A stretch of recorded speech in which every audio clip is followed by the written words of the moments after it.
A União das Casas Espíritas da Zona Norte apresenta O Espiritismo está no ar, um programa que anuncia, esclarece e consola.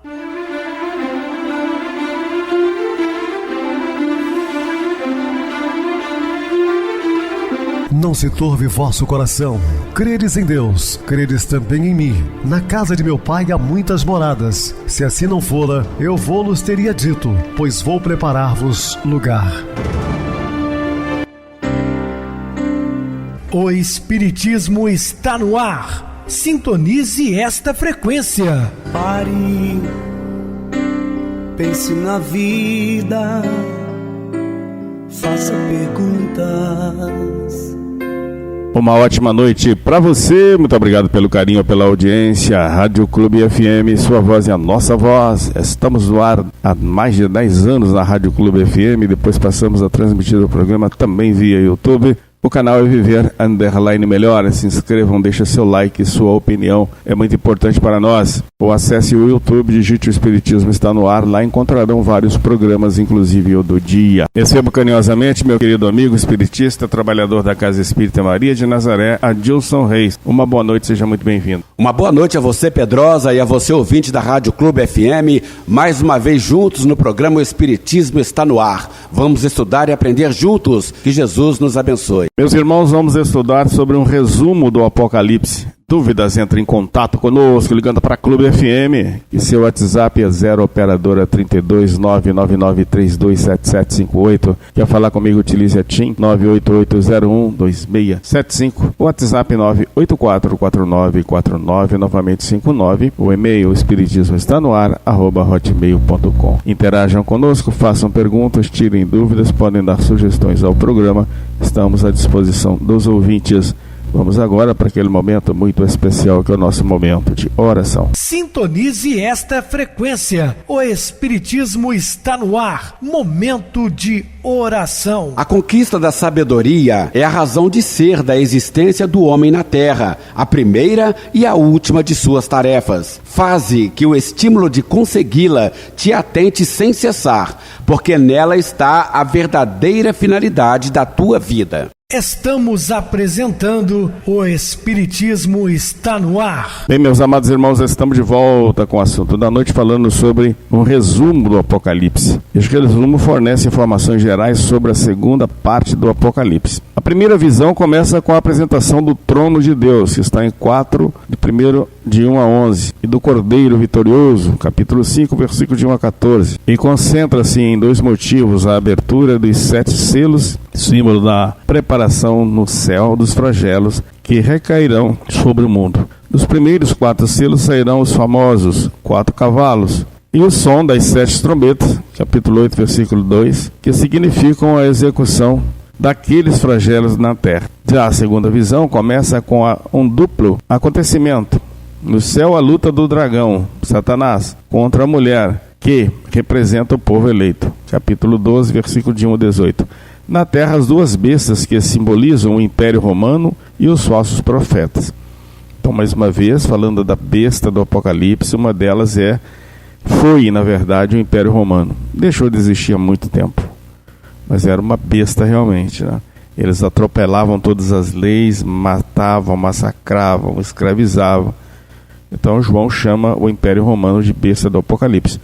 A outra besta significa então os falsos profetas. A essa dupla cena contrapõe-se a aparição do Cordeiro no Monte Sião, seguido da multidão de fiéis. Capítulo 14, versículo de 1 a 5. O juízo escatológico é expresso por meio de várias representações. Os 7 flagelos, as 7 taças, capítulo 15 e 16, acompanhados da condenação da grande prostituta. Vamos entender o que é a grande prostituta, sempre comentada também no Apocalipse. Significa Roma, também chamada de Babilônia ou Nova Babilônia. Então, Roma nada mais é do que a grande prostituta. Por quê? Porque lá também existiam fatos, né, de orgias, coisas obscenas, dia e noite. Então, o apóstolo chama Roma, a Roma antiga, de a grande prostituta, que está contida lá no Apocalipse. Depois a vitória sobre as bestas, capítulo 19, versículo 11 a 21, sobre o dragão, com que se inaugura o reino de 1000 anos de Cristo. E por fim a vitória definitiva sobre o mal, capítulo 20, versículos de 11 a 25. Nós estamos entendendo sobre essas simbologias narradas por João Evangelista na ilha de Patmos, quando então pelo desdobramento ele vai ao mundo espiritual e faz essas revelações. E as pessoas ficam presas, né, a algo que ainda está por acontecer, por vir. Não, tudo já aconteceu, o Apocalipse já se cumpriu, podem ficar tranquilos. Tanto assim que ele disse que a humanidade se curvará ao Cristo. É o que está acontecendo. No epílogo há uma recomendação severa, uma proibição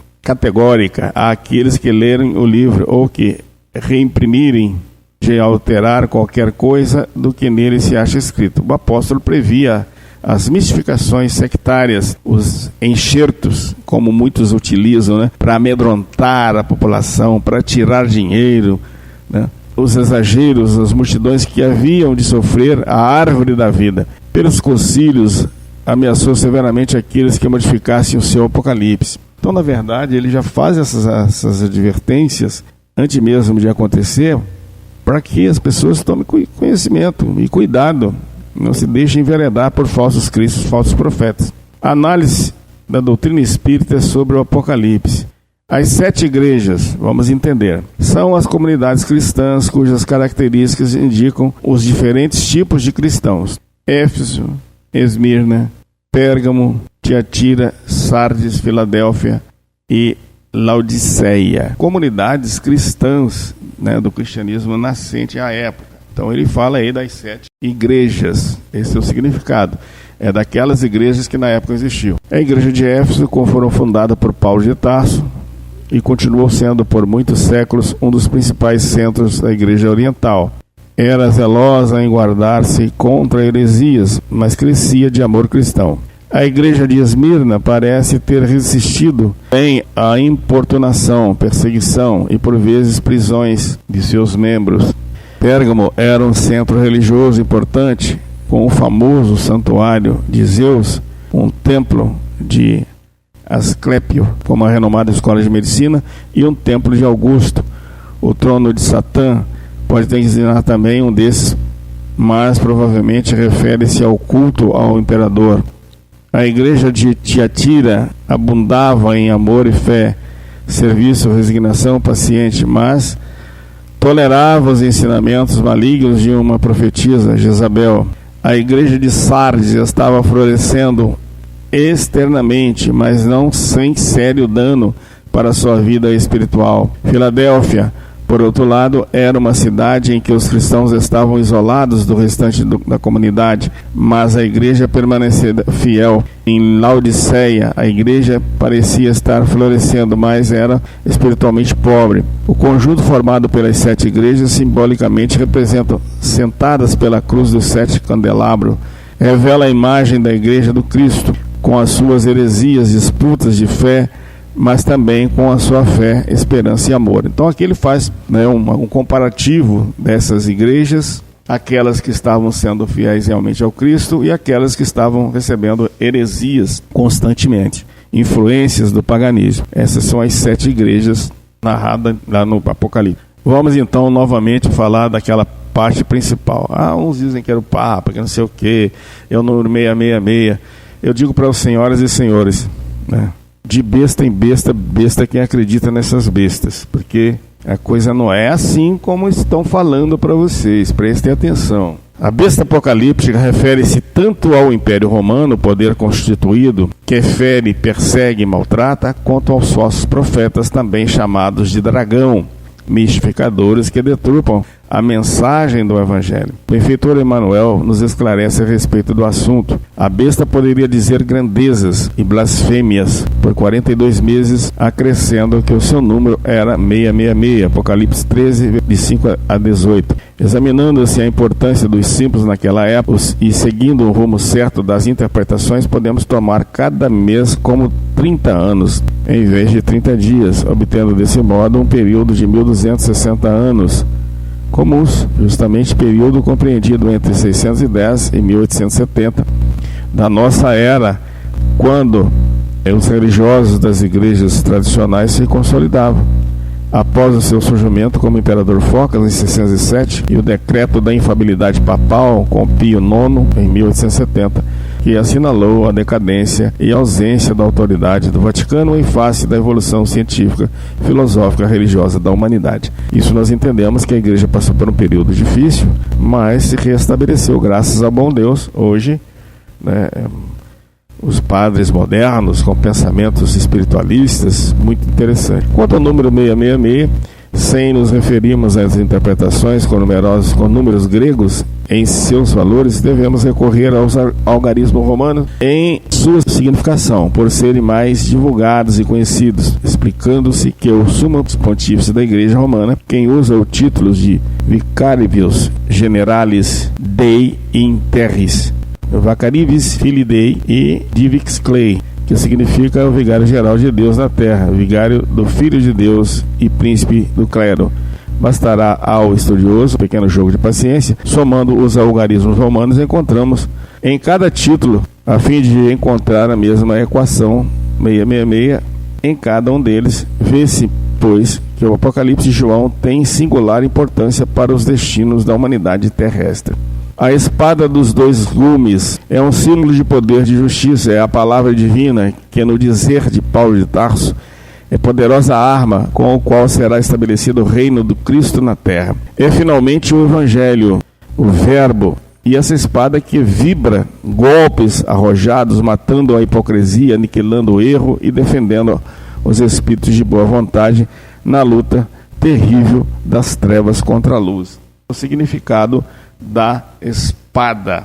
A obra divina. O céu está representado pelo mar. Um mar de vidro, semelhante ao cristal, capítulo 4, versículo 6. O poder, a criação, a sabedoria e a eternidade são simbolizados, respectivamente, por 4 criaturas viventes: o leão, o novilho, o homem e a águia voando. Capítulo 4, versículos 7 e 8. O livro dos selos é entendido como o livro do futuro, que, fechado para todos, só podia ser aberto pelo Cordeiro, Jesus, o Cristo, que venceu ao romper os 7 selos. Capítulo 5, versículo 5. Então aparece a João, o Cordeiro, com 7 chifres e 7 olhos, que são os 7 Espíritos de Deus enviados a toda a terra. O número 7 simboliza a perfeição. É o número completo da ideia do desenvolvimento integral do espírito. Vemos 7 virtudes que encarnam a perfeição: as 7 cores, os 7 sons, as 7 formas: cone, triângulo, círculo, elipse, parábola, hipérbole, trapézio. Os 7 dias, etc. O chifre, na velha poesia hebraica, é o símbolo da força. A abertura dos selos. Está escrito assim: e vi quando o Cordeiro abriu um dos 7 selos, e ouvi uma das 4 criaturas viventes dizendo, como em voz de trovão: vem. Olhei, e eis um cavalo branco, e o que estava montado sobre ele tinha um arco, e foi-lhe dado uma coroa, e ele saiu vencendo e para vencer. Capítulo 6, versículos 1 e 2. Existem inúmeras interpretações por essas palavras de João, uma das mais seguras, outras nem tanto. Não é tão fácil encontrar um consenso. Podemos, no entanto, dizer que todo o sentido teológico do Apocalipse fundamenta-se em 3 pilares: Deus, Cristo e a Igreja.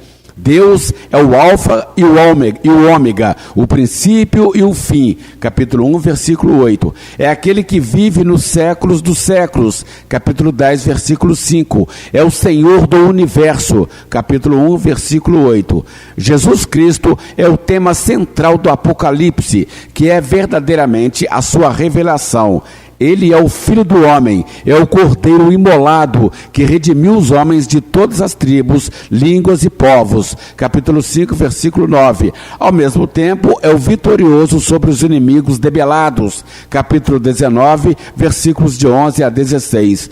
Cristo é o Logos de Deus, capítulo 19, versículo 13, que está junto de Deus. Os animais citados nos textos, sobretudo os cavalos, ora são interpretados como forças positivas, atuando na sociedade, ora são forças negativas, dependendo da interpretação que se lhes dê. Por exemplo, há quem suponha que o cavalo branco e o cavaleiro portando um arco, citados na abertura do primeiro selo, sejam alusões à ganância, sempre presente na história humana, e também aos partos, povo que usava o arco como arma de guerra, criava cavalos brancos e era inimigo dos romanos. Por outro lado, Caibar Schutel afirma que a abertura do primeiro selo representa a vinda do espiritismo e que o cavaleiro com o arco teria sido Allan Kardec. Há, porém, um consenso de que o cavalo vermelho do segundo selo simboliza a guerra, capítulo 6, versículo 3. O cavalo negro do terceiro selo representa a fome e a carestia que a guerra acarreta, capítulo 6, versículo 5. O quarto cavalo, o esverdeado, retrata a peste e a morte, capítulo 6, versículo 7. O quinto selo representa os mártires pedindo a Deus justiça para a terra, ou o fim da desordem que campeia no mundo. Reproduzem o clamor dos justos de todos os tempos, ansiosos de que termine a inversão dos valores na história da humanidade. A prostituta. Na segunda parte do Apocalipse, aparece em diferentes capítulos a figura de duas mulheres. Uma delas está vestida de púrpura escarlate, usa pérolas, tem na mão um cálice cheio de abominações, e em sua testa está escrito Mistério, a Grande Babilônia. A prostituta, a grande prostituta, supõe-se que seja uma alusão à Igreja Católica Romana, em razão de esta ter dado as costas à lei de Deus e ter incorporado à mensagem cristã práticas dos povos pagãos. A propósito, esclarece Emmanuel, a Igreja Católica, que tomou a si o papel de zeladora das ideias e das realizações cristãs, pouco após o regresso do Divino Mestre às regiões da luz, falhou lamentavelmente aos seus compromissos sagrados. Desde o Concílio Ecumênico de Nicéia, o cristianismo vem sendo deturpado pela influenciação dos sacerdotes dessa igreja, deslumbrados com a visão dos poderes temporais sobre o mundo. Não valeu a missão sacrossanta do iluminado da Úmbria, Francisco de Assis, tentando restabelecer a verdade e a doutrina de piedade e de amor do crucificado para que se solucionasse o problema milenar da felicidade humana. As castas, as seitas, as classes religiosas, a intolerância do clericalismo constituíram enormes barreiras e abafaram a voz da realidade cristã. A moral católica falhou aos seus deveres e às suas finalidades. O juízo final. A doutrina religiosa que trata das últimas coisas é conhecida como escatologia.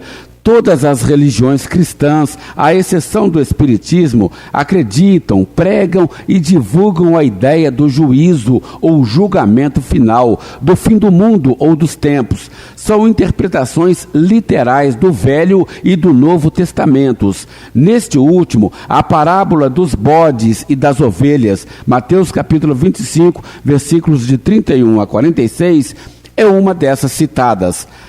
A doutrina de um juízo final, único e universal, pondo fim para sempre à humanidade, repugna à razão, por implicar a inatividade de Deus durante a eternidade que precedeu a criação da terra e durante a eternidade que se seguirá à sua destruição. Moralmente, um juízo definitivo e sem apelação não se concilia com a bondade infinita do Criador, que Jesus nos apresenta de contínuo como um bom pai, que deixa sempre aberta uma senda para o arrependimento e que está pronto para estender os braços ao filho pródigo. A humanidade nova. O capítulo 21 nos fala de uma Jerusalém celeste, ou Jerusalém libertada, símbolo da humanidade regenerada. Durante milênios, a civilização humana amargou dolorosas provações em razão dos erros cometidos contra a lei de Deus. Uma geração nova surge, afinal, na Terra. Nestes tempos, porém, não se trata de uma mudança parcial, de uma renovação limitada a certa região, ou a um povo, a uma raça. Trata-se de um movimento universal, a operar-se no sentido do progresso moral. A palavra igreja, do grego eclésia, com 2 Ks, do latim eclésia, com 2 Cs, significa uma assembleia que se reúne por força de uma convocação. Do uso especificamente cristão, adotado pelas comunidades cristãs logo no início, o termo igreja certamente queria dizer mais do que reunião, uma vez que assimilava a diferença entre os adeptos que viam Jesus como Messias e os judeus que não o aceitavam. O vocábulo relacionava-se com expressões do Antigo Testamento, sobretudo com a palavra hebraica garral, assembleia, congregação, multidão, que a versão grega dos 70, a Septuaginta, traduz quase sempre para eclésia, com 2 Ks. A palavra eclésia, porém, tem origem no judaísmo. No Novo Testamento, onde ocorre cerca de 114 vezes, das quais 65 nas epístolas de Paulo, mostra a sua correlação histórica e linguística com o judaísmo. A sua frequência, porém, corresponde ao desenvolvimento próprio e original de uma nova instituição, cujo ponto de referência é agora Jesus de Nazaré, chamado Cristo. Significa uma ruptura com uma situação anterior. De modo geral, a eclésia para o Novo Testamento foi essencialmente a vivência da fé dos primeiros grupos cristãos. Trata-se, no início, de expressar a unidade no amor em vista da instauração do reino e do advento iminente do Senhor. Cada igreja primitiva institucionalizava-se progressivamente em função de condições concretas, em grande parte do significado local. É nítida a mudança de conceito de igreja nas epístolas de Paulo, indo desde o significado elementar de assembleia ou reunião, evoluindo para o de comunidade ou grupo, de forma concreta, até chegar ao sentido teológico de que o Cristo é a cabeça do corpo, que é a própria igreja. Muito bem, as eclésias foram fundadas por Paulo de Tarso. Eram comunidades simples, na casa de pessoas amigas, núcleos cristãos primitivos. De eclésias nós tivemos depois, num segundo momento, passou a chamar Assembleia, tanto assim que a Igreja Católica Apostólica Romana chamava-se Assembleia Universal dos Apóstolos de Roma. E depois de Assembleia, nasce então a palavra Igreja, que é a mesma coisa, tem o mesmo significado. Eclésias, Assembleia, Igreja. Vamos agora para o intervalo musical, a seguir a nossa oração final.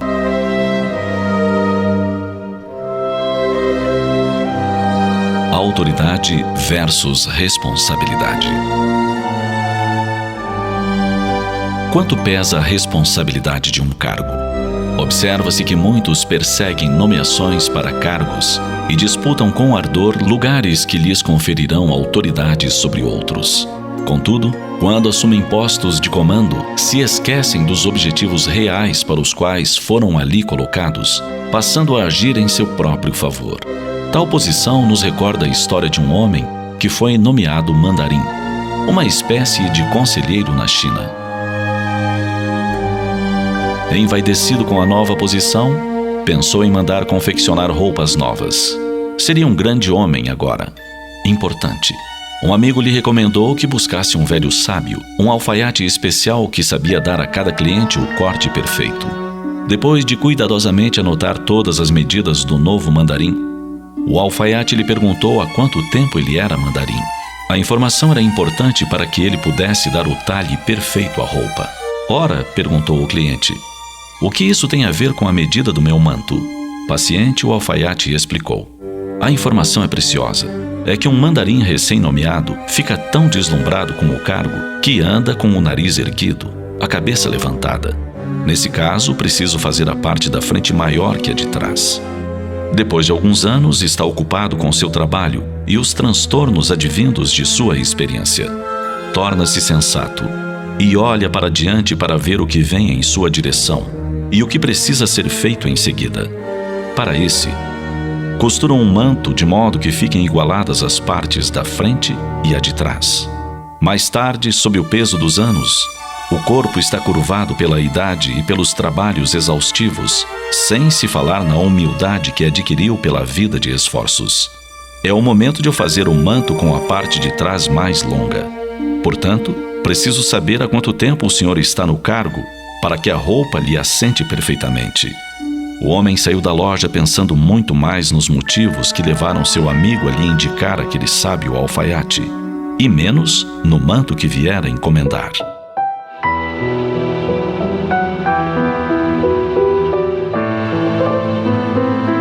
Cargos, funções, são sempre responsabilidades que nos são oferecidas pela divindade para nosso progresso.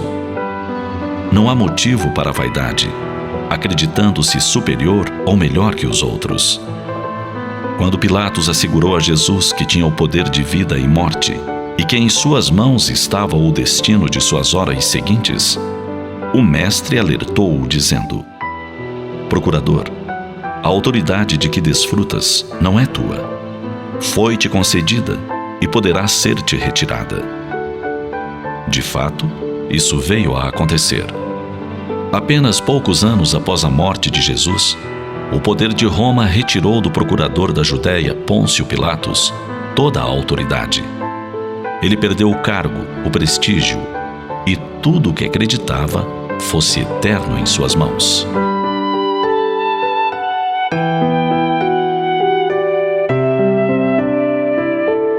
Toda a autoridade deve se centralizar no amor e na vida exemplar, a fim de se fazer real.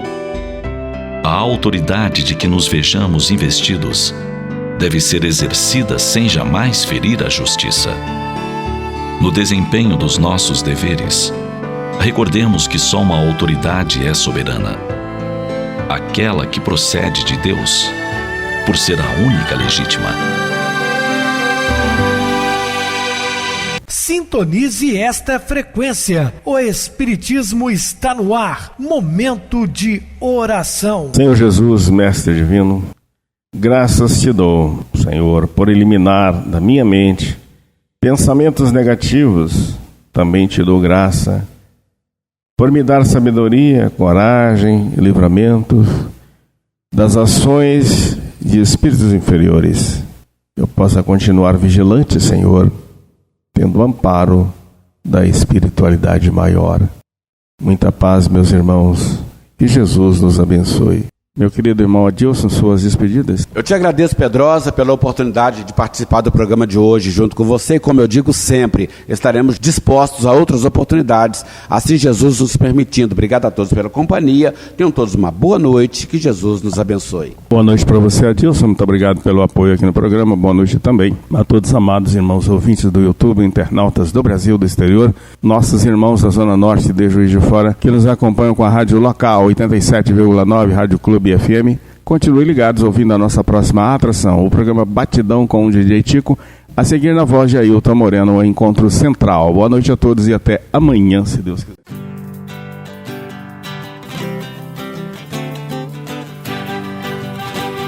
A União das Casas Espíritas da Zona Norte apresentou O Espiritismo está no ar, anunciando o Evangelho de Jesus, esclarecendo sua mensagem, consolando corações. Olhe pro céu e descubra imagens de luz. Sinta em Jesus o amor todo que Deus te deu. Pense no bem, no melhor em que pode fazer. Seja o que for, também vai receber. De coração, ajude-me, irmão. A caridade é o caminho do amor. Faça ainda que possa sofrer, pois bênçãos de Deus há de ter. Ame, perdoe e viva melhor a natureza, o céu e o mar. Veja o encanto que a vida nos dá, a chance eterna que temos para amar, para amar. Olhe pro céu e descubra imagens de luz. em Jesus o amor todo que Deus te deu. Pense no bem, no melhor em que pode fazer. Seja o que for, também vai receber. De coração ajude o irmão, a caridade é o caminho do amor. Faça ainda que possa sofrer, pois bênçãos de Deus há de ter. Ame, perdoe e viva melhor a natureza, o céu e o mar. Veja o encanto que a vida nos dá, a chance eterna que temos